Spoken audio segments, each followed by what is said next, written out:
என்றும் நான் செல்ல மாட்டேன். அன்பான என் சகோதர சகோதரிகளே, beloved sisters and brothers, உங்களை சந்திப்பதற்கு மிக்க மகிழ்ச்சி அடைகிறேன். I'm very happy to see you. நாட்கள் மிக சமீபமாக இருக்கிறது. The days are coming. உலகத்தில் நடக்கக்கூடிய சம்பவங்களை நீங்கள் பார்த்து கொண்டிருக்கிறீங்க. If you seeing this what happening in the land, அமெரிக்க தேசத்தில் மிகப்பெரிய ஒரு காட்டு தீ எல்லாத்தையும் அழித்து கொண்டிருக்கிறதை நாம் we பார்க்கிறோம். are seeing that the fire in the American, சவுதியில மிகப்பெரிய மழையினால் பேரழிவை பார்த்து we are கொண்டிருக்கிறோம். seeing the earthquake in the Saudi, ஜப்பானில் நோயின் மூலமாக சிலர் மரிக்கிறதை பார்த்து கொண்டிருக்கிறோம். we are seeing the problems in Japan, China, China, இப்படி பல உலக நாடுகள் நாம் பார்த்து we கொண்டிருக்கிறோம். are seeing lot of words. இந்திய தேசத்தில் பெண்களுக்கு பாதுகாப்பு இல்லாததை நாம் பார்த்து We கொண்டிருக்கிறோம். don't have any security for the women in India. அநேக போதை பழக்கத்தில் அடிமைப்பட்டவர்களை நாம் பார்க்கிறோம். We are addicted in the drugs. அநேக தேவ கடவுள் என்ற பெயரை சொல்லி கெஞ்சா போதை பழக்கத்தில் இருக்கக்கூடிய மனிதர்களை நாம் பார்க்கிறோம். We are seeing the persons who admitted in drugs. இன்றைக்கு எல்லா வகையிலும் மக்களை வஞ்சிக்கக்கூடிய உலகத்தின் மத்தியில் நாம் இருக்கிறோம். Right now we are in the Satan land. அதனால்தான் நம்முடைய தெய்வம் சொல்லுகிறார், That's why that is saying இந்த பூமி ஒரு நாள் ஒளிந்து போகும், the world is going to destroy, ஆனா என்னுடைய வார்த்தைகள் ஒளிந்து போகாது but என்று my சொன்னார். words never destroy. அந்த தேவன் நம்மை பார்த்து இன்றைக்கு சொல்லக்கூடிய ஒரு வார்த்தை, Today the words of the Jesus, எபிரேயர் 13:14 வசனங்கள் இவ்விதமாக சொல்லுகிறது, Hebrews 13 verses 14 says, நிலையான நகரம் நமக்கு இங்கு இல்லை, வரப்போகிறதை நாடி தேடுகிறது. For here we have no lasting city, but we seek the one that is to come.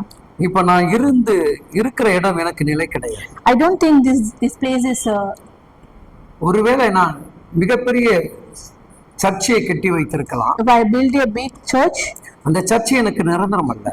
this church is not temporary இல்ல for ஒரு me. சொந்த வீடை கட்டி நான் அதில் வைத்திருக்கலாம், If I have the own house, அது எனக்கு நிரந்தரம் அல்ல. it's not temporary. மிகப்பெரிய கம்பெனியை வைத்து நான் நடத்தி இருக்கலாம், If I have the big work, ஆனா அது எனக்கு நிரந்தரம் இல்லை. that is not temporary. எனக்கு நிரந்தரமான ஒரு இடத்துக்காக என் தெய்வன் என்னை அழைக்கிறார். The Jesus is calling me for the permanent place. நான் போய் உங்களுக்கான ஒரு நிலையான ஒரு நகரத்தை ஏற்படுத்துவேன் என்று சொன்னார். Jesus told that I'm going to give you the permanent place. நம்முடைய வாழ்க்கை அதை நோக்கி தான் கடந்து போக வேண்டும். We have to travel our life towards the Jesus. இதுவரைக்கும் நீ உன் குடும்பத்துக்கும் இனத்துக்காக உழைத்திருக்கலாம், You work for your family and for yourself. இனி தேவனுடைய நாமத்தை சொல்லக்கூடிய மகிமைக்குரிய மகனாக மகளாக. From now you are going to the words of the Jesus. என் அன்பு தேவ பிள்ளைகளே, Beloved children, அதான் மனிதர்கள் சொல்லுவார்கள், human saying, நீ எவ்வளவுதான் சேர்த்து வைத்தாலும் how you saved, நீ போகும்போது ஒன்றையும் கொண்டு போக nothing you are முடியாது. going to take. இதுதான் உலகம். This is the world. ஆனா ஒன்னே நீ நானும் கொண்டு போக But முடியும். we have to going to take one thing. கிறிஸ்து நமக்கு கொடுக்கப்பட்ட ரட்சிப்பு, Jesus what he has give. கிறிஸ்து நமக்கு கொடுக்கப்பட்ட அன்பு, Jesus what he has give. கிறிஸ்து நமக்கு கொடுக்கப்பட்ட The பரிசுத்தம், love of Jesus. இதை கொண்டு All these things சில ஆத்துமாக்களை நாம் ரட்சித்திருக்கலாம். we going to save the humans. தேவனிடத்தில் போகும்போது அதை குறித்து நம்மளால் பேச முடியும். When we going to talk about to Jesus, தகப்பனே, Father, இந்த பூமியில நீங்கள் கொடுத்த கிருபை நிமித்தமாக நான் வாழ்ந்தேன். in this world what you have given, the blessing, we lived in this world. எனக்கு வேறு ஒன்றிலும் ஆசை இல்லை. I don't have anything. உம்மை குறித்து மட்டும் தான் எனக்கு தாகமாக இருந்தது. I need to talk about you.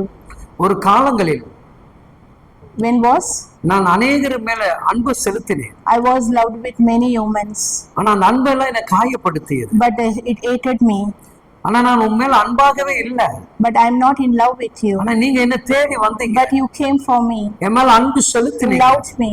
இந்த அன்பானது This love, மற்ற அன்பை தேடாதபடி this love not to உங்க search அன்பை other things. தேடும்படியாக It's searching your எனக்கு love. கிருபை தந்தீங்க. Thanks for the blessing. அதற்காக நன்றி அப்பா. Thank you. அதற்காக நன்றி. Thank you, Jesus. என் அன்பு தேவ பிள்ளைகளே, Beloved children, நான் போகக்கூடிய இடம் ஒன்று உண்டு. I'm going to go. அது பரலோகமாக இருக்கு. That is the heaven of. நீ பூமியில வாழ்ந்த நாட்களை குறித்து கலங்காதே. Don't worry about the lives in the world. நீ பரலோகத்துக்காக என்ன கொண்டு சேர்த்து What are you போக going to போகிறாய்? take to the heaven? அதை சிந்தித்து பாருங்கள். Just think about that. உன் குடும்பம் பரலோகத்துக்கு வர வேண்டும். You think that your family is going to the heaven? உன்னை சார்ந்தவர்கள் அநேகர் பரலோகத்தை தரிசிக்க வேண்டும். Do you think that the families and the persons who are around you are அப்படி going to see என்றால் the heaven? Like that? உன் குடும்பம் The family ஒரு பரலோக குடும்பமாக மாறும். is going to become the heaven's family. இயேசு சாமி மாற்றி கொடுப்பார். Jesus will going to change. Amen. Amen. Amen. Amen.